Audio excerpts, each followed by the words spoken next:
सब जगह जाएंगे, डोरे धागे करवाएंगे, पीर फकीरों के वहां जाएंगे, मुल्ले मौलवियों के वहां जाएंगे, सब जगह जाएंगे, आराम से ले लेंगे, प्रसादी भी खा लेंगे, मान्यता भी कर लेंगे। शिरडी के साईं बाबा को बहुत लोग मानते हो, जिनके इतिहास को 100 साल अभी पूरे हुए ईस्वी सन 2018 में।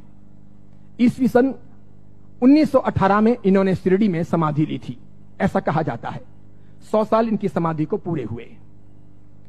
कई लोग इनको भगवान मानते हैं, कई लोग इनको चमत्कारिक देव मानते हैं, कई लोग इनको महापुरुष मानते हैं, वहां जाते हैं और मत्था टेकते हैं। जरा सुनिए ये कौन थे। मेरा दावा है, हिंदू हो या जैन हो, जो इनको मानते हैं, उन 100 में से 99 लोगों को भी ये पता नहीं है कि ये कौन थे। 99 लोगों को भी ये पता नहीं है कि ये कौन थे, कौन है, इन्हें क्यों लाया गया, ये 99 को पता नहीं। बेवकूफी की पराकाष्ठा देखो, जब पता नहीं और मानते हैं, पता नहीं और स्वीकार करते हैं, पता नहीं और पूछते हैं। बहरुद्दीन पिंडारी नाम का एक व्यक्ति था, ये अफगान से यहां आया था, ये पिंडारी जाति का था। ये मैं तब की बात कर रहा हूं जब औरंगजेब का खात्मा हो चुका था और मुगल साम्राज्य समाप्ति की ओर आगे बढ़ रहा था।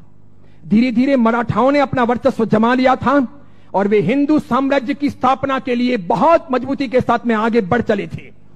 भारत के अंदर, भारतवर्ष के अंदर, अखंड हिंदुस्तान में जोरदार हिंदुत्व साम्राज्य का, हिंदू साम्राज्य का विस्तार होने जा रहा था। ये मैं तब की बात करता हूं। ये पिंडारी लोग लुटेरे हुआ करते थे। ये पूरी अफगान की जाति लूटने फाटने के लिए यहां पर आई थी। मुगलों के काल के अंदर इसने अच्छी खासी मात्रा में जगह जगह लूटपाट की थी। हिंदुओं को टारगेट बनाना, उन्हें लूटना, उनके पैसों को छीनना, उनकी बहन बेटियों को छेड़ना और पसंद आ जाए तो उनकी बहन बेटियों को उठा लेना, ऐसे इनके कर्तव्य हुआ करते थे।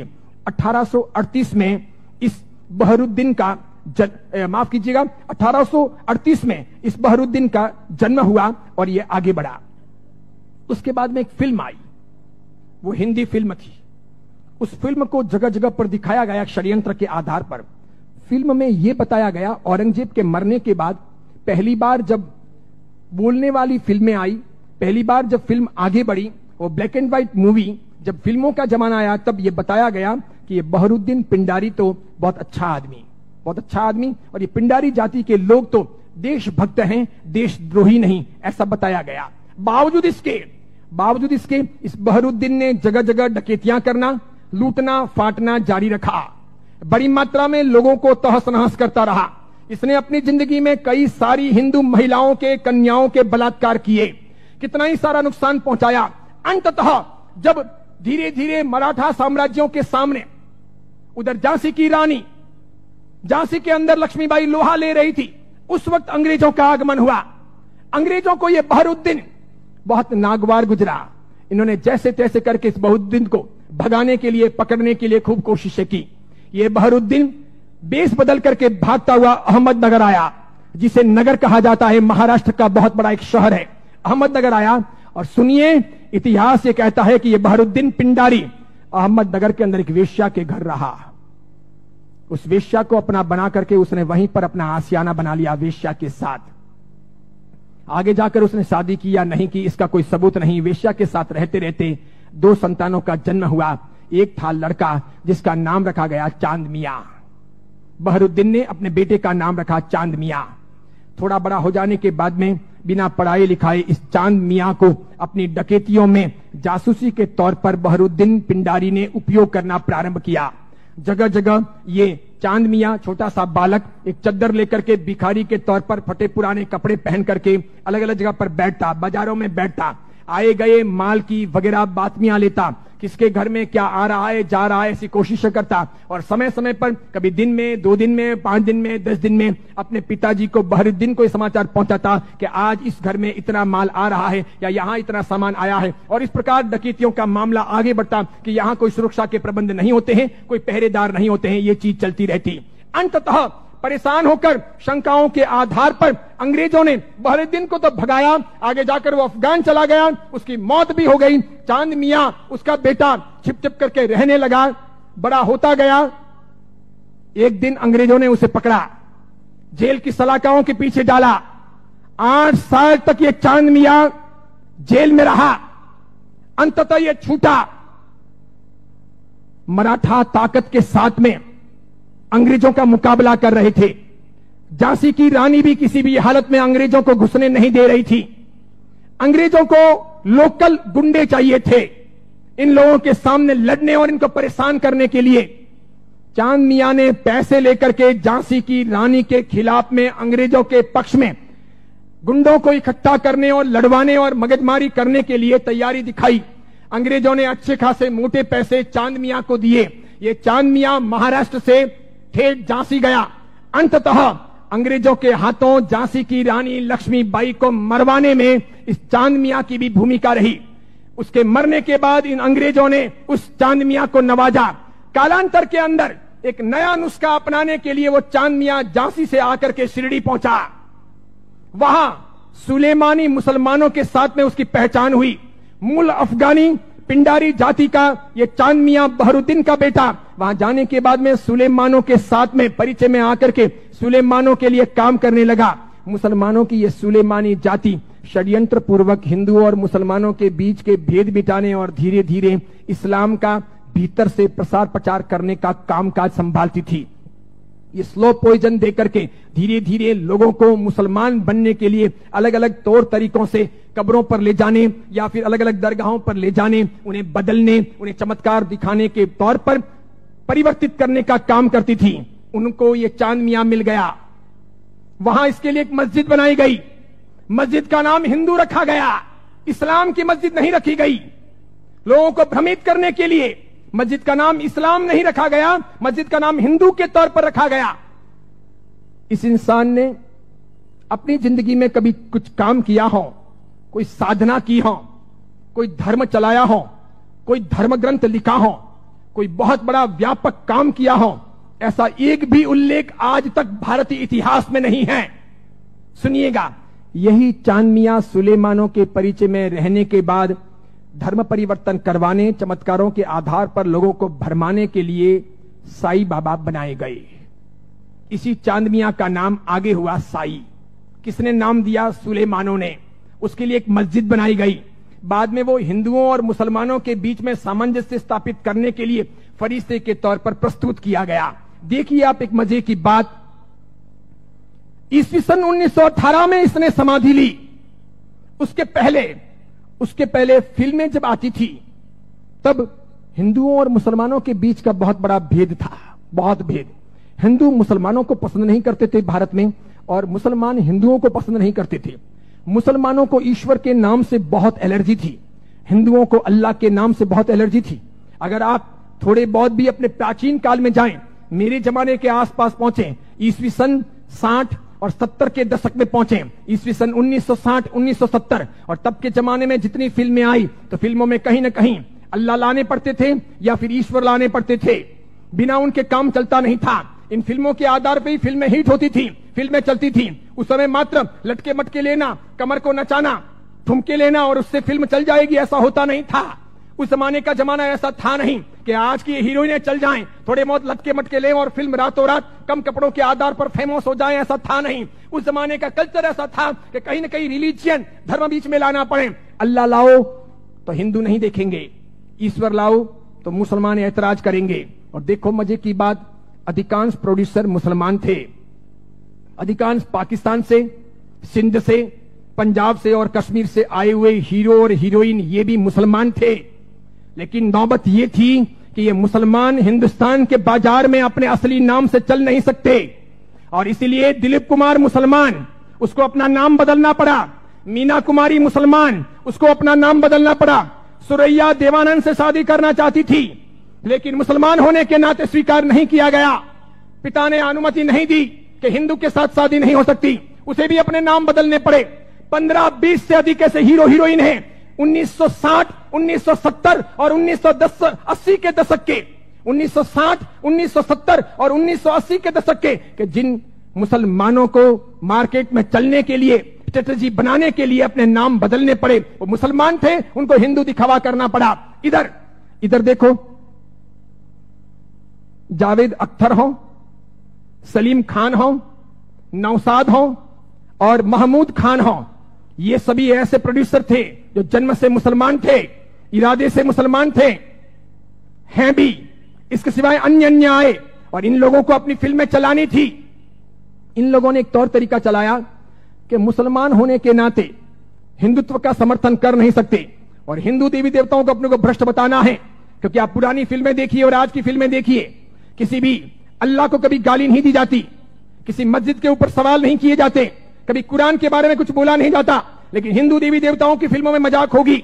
किसी भी हिंदू देवी देवता को मानने वाले पंडित पुजारी को भ्रष्टाचारी, नालायक, रैप करने वाला बताया जाएगा। लेकिन किसी पादरी को, किसी भी मौलवी को रैप करने वाला या भ्रष्ट काम करने वाला नहीं बताया जाएगा। ये सब योजनाएं थी, वो मुसलमान प्रोड्यूसरों ने आगे बढ़ाई। बढ़ाते बढ़ाते उन्होंने वहां बढ़ाई कि उन्होंने देखा कि किसको लाया जाए। तब उन लोगों को साईं बाबा को लाना ठीक लगा कि ये है तो मुसलमान लेकिन हिंदुओं के बीच में खप जाएगा, है मुसलमान हिंदुओं के बीच में बिक भी जाएगा, है मुसलमान हिंदू मुस्लिम के बीच में अपना रास्ता अच्छा सा तय करवा देगा। तो पहली आई 1977 में फिल्म अमर अकबर एंथोनी। ऋषि कपूर ने उसमें इस साईं बाबा के नाम पर एक लाजवाब गीत गाया, हाथों हाथ वो बिका। फिल्म बहुत चली। देखो आप, फिल्म हिट हुई, बाबा भी हिट हो गए। फिल्म हिट हुई, बाबा भी हिट हो गए। मुझे यह बताओ, साईं बाबा का कौन सा धर्म ग्रंथ है? उन्होंने अपनी जिंदगी में, ये चांद मियां ने जो 8 साल तक जेल रहे, पिताजी के लिए जासूसी का काम किया, अंग्रेजों के हाथों बिके, झांसी की रानी लक्ष्मीबाई को मरवाने में जिसकी भूमिका रही, मराठाओं को बदनाम करने के लिए उसने बहुत काम किया, मराठाओं के स्वाभिमान को तोड़ने के लिए उसने बहुत काम किए, बहुत काम किए। क्योंकि मराठा एकदम पक्के कट्टर हिंदुत्ववादी, उन्होंने ये मंजूर नहीं था, तो उनके स्वाभिमान को ठेस पहुंचाने के लिए उसने बहुत काम किए। और उस आदमी को रातों रात साईं बाबा बना दिया गया, महिमा मंडित कर दिया गया। कैसी जोरदार ये सेल्स पॉलिसी थी, हाथों हाथ बाजार में बिके। कैसे बिके कि जब पहली बार 1918 में इन्होंने समाधि ली, तो 1918, 1919, 1920, 1921, 1922 का ऑडिट देखिए तो इनके शिरडी के साईं बाबा मंदिर का ऑडिट का आमदनी का स्रोत है 1800 रुपए, 2000 रुपए, 2500 रुपए, आखिर में है 3200 रुपए। 1918 से 1925 के बीच में 3200 रुपए की आमदनी वाले ये बाबा क्या हिट हुए, और पागलों की तरह हिंदुओं ने और जैनों ने कितना उनको हिट किया, कितने वो वहां गए, कितने मत्थे टेके और कितना पैसा बर्बाद किया कि आज शिरडी के साईं बाबा के मंदिर की वार्षिक आमदनी है 371 करोड़, 371 करोड़। वहां मुसलमान जाने वाले 5% भी नहीं, वहां जाने वाले मुसलमान 5% भी नहीं, और जाने वाले हिंदू और जैन 95%, पैसे खर्च करने वाले अधिकांश 95%। मुझे बताइए, हिंदू धर्म के कौन से ग्रंथ में इनके बारे में क्या लिखा है? उपनिषदों में, वेदों में, महाभारत में, रामायण में, उसके बाद के किसी साहित्य में कि कभी शिरडी के साईं बाबा होंगे या हुए हैं, या वो फरिश्ते हैं, वो कोई अवतारी हैं, वो कोई हिंदू देवी देवता हैं? बिल्कुल नहीं। लेकिन हिंदू धर्म को भ्रष्ट करने, उनको बहलाने फुसलाने के लिए काम किया गया और ये सफल हो गया, सफल हो गया। हाथों हाथ ये बिक गए। आज तो देखिए, आज हिंदुस्तान के अधिकांश हिंदू मंदिरों में हिंदुओं के देवी देवता छोटे हो गए हैं, साईं बाबा बड़े हो गए हैं। हिंदुओं के देवी देवता साइड में हो गए हैं, साईं बाबा प्रमुख हो गए हैं। हिंदुओं के देवी देवता कम कमाऊ हो गए हैं, साईं बाबा अधिक कमाऊ हो गए हैं। जिसको भी अपनी दुकानदारी चलानी हो और भगवानों के नाम पर, देवी देवताओं के नाम पर पैसा कमाना हो, साईं बाबा की मूर्ति ला दो, आप भी प्रयोग कर सकते हो। दुकान बराबर नहीं चलती हो तो दुकान के बाहर बिठा दो, धनाधन उसका गल्ला अच्छा चलेगा, आपकी दुकान के गल्ले से भी अच्छा। बस ऐसी बात हो गई। चमत्कारों के तौर पर मुझे बताइए कि उन्होंने क्या किया, उनसे क्या हुआ? बताइए कि शिरडी जाने वाले सभी लोग अमीर हुए, सभी की गरीबी दूर हो गई, सब लखपति करोड़पति हुए, अरबपति हुए? क्या सभी के दुख दूर हो गए? जो जो वहां गए और हर साल जाते हैं, क्या वो बीमार नहीं पड़ते? क्या उनके घर में बाल बच्चे बराबर पैदा होते हैं, वे वांझिए नहीं रहते? क्या उनके वहां पर किसी का एक्सीडेंट नहीं होता, दुर्घटना नहीं होती? क्या शिरडी जाते हैं और मानते हैं उनके सब ख्वाब पूरे होते हैं? बताइए मुझे। और दूसरी बात, एक जैन परंपरा में जन्म लेकर, अरिहंत को मानकर, सुदेव सुगुरु सुधर्म के आधार पर चलकर आपको कौन सा दुख हुआ? कौन सी भीख मांगनी पड़ी? कौन सी तकलीफें हुई? अरे मजारों पर जाकर अगर बीमारियां दूर हो सकती थी, कब्रिस्तानों पर जाकर अगर बीमारियों से हम मुक्त हो सकते थे, या शिरडी के साईं बाबा के वहां पर मत्था टेक करके हम अपने रोगों से मुक्त हो सकते थे, तो फिर बड़े बड़े अस्पतालों के निर्माण की आवश्यकता क्या थी?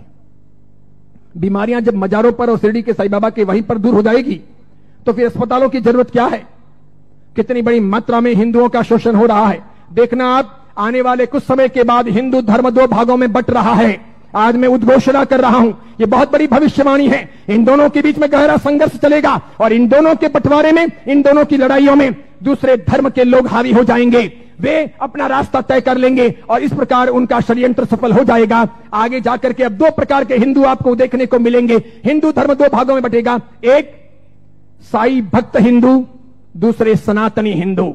दो प्रकार के हिंदू आपको देखने को मिलेंगे। एक वे जो साईं बाबा को मानते हैं, दूसरे वे जो साईं बाबा को नहीं मानते हैं। कई सारे हिंदू पंडित पुजारी हैं, कई सारे हिंदू संत महात्मा हैं, उनको भी अक्ल नहीं है। वे भी शिरडी के साईं बाबा के वहां पर जाते हैं और उनको मानते हैं और उनके मंदिर बनाते हैं और उनकी पूजा करते हैं। उनको पता नहीं कि राम का इतिहास है, कृष्ण का इतिहास है, बजरंग बली का इतिहास है, महाभारत का इतिहास है, रामायण का इतिहास है, देवी देवताओं का इतिहास है। इनका कोई इतिहास नहीं। ये हिंदू नहीं, ये साधक नहीं।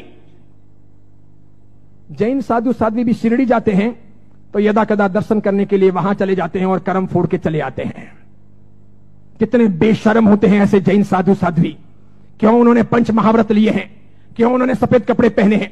मैंने कितने ही अलग अलग अपने संप्रदायों के जैन साधु साध्वियों को यात्रा के दौरान शिरडी जाते हुए देखा। वहां जैन मंदिर भी है, उपाश्रय भी है, स्थानक भी है, और उसके बाद में कभी न कभी वहां के श्रावकों को कहकर या अपने चेले चपाटियों को साथ में लेकर वे शिरडी के साईं बाबा के मंदिर में दरबार में चले जाते हैं। जिस इंसान ने बलात्कार किया हो, डकैतियां की हो, चीना झपटी की हो, जिसने झांसी की रानी को मरवाया हो, जिसने हिंदुत्व का नाश किया हो, जिसका ऐसा कामकाज रहा हो, उसको रातों रात फरिश्ता बनाया गया हो और उसे हम पूजे। ये कौन से देवी देवता हुए? ये कौन सा चमत्कार हुआ? ये क्या क्या साधना के उच्चतम बिंदु हुए? बताइए, आदर्श कहां है? नैतिकता कहां है? योग्यता कहां है? बहुत सारे लोग ख्वाजा मोइनुद्दीन चिश्ती की दरगाह पर जाते हैं,